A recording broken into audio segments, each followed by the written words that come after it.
ज्योति मौर्य, याद है ना आपको कि कैसे पति ने कहा मैंने पढ़ाया, मैंने लिखवाया, मैंने समझाया और उसके बाद मुझे ही छोड़कर पत्नी जी चली गई जब एसडीएम बन गई। अब ऐसा ही केस हरियाणा से भी सामने आया है। यहाँ एक महिला कांस्टेबल ने अपने पति को शादी के बाद छोड़ दिया, जबकि पति ने उसके लिए अपनी जमीन, लाइब्रेरी तक गिरवी रख दी थी, लेकिन अब पत्नी ने उसे छोड़ दिया।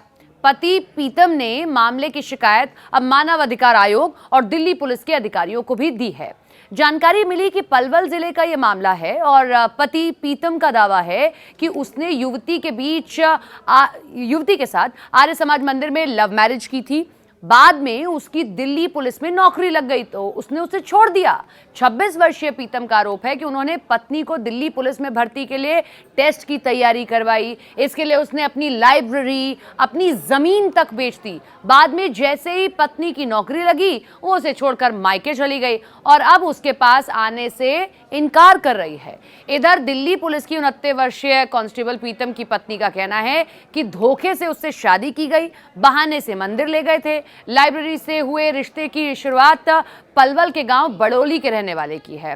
पीतम, जो कि 26 साल के, उन्होंने बताया कि साल 2021 में पलवल में उसने लाइब्रेरी में उनकी ये लव लाइफ शुरू होती है। इस दौरान लाइब्रेरी में उसकी पहली मुलाकात इस युवती से होती है। दोनों में प्यार हो गया और फिर रिलेशन में आ गए।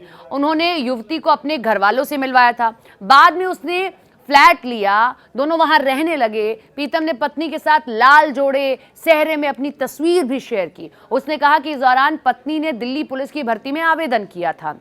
ऐसे में लाइब्रेरी को शिफ्ट करके किटवाड़ी चौक के पास ले आए थे। जमीन बेच दी ताकि हम पढ़ाई करा सकें। पढ़ाई करा के उसके बाद उनकी नौकरी लग जाती है। लेकिन अब पत्नी ने कहा कि नहीं भाई, इन्होंने धोखे से शादी की है और इसलिए अब मैं इन्हें छोड़कर अपने मायके चली आई हूँ। यानी कि ज्योति मौर्य 2.0 भी आप इसे कह सकते हैं। एक और पत्नी ने अपने पति को दिया धोखा।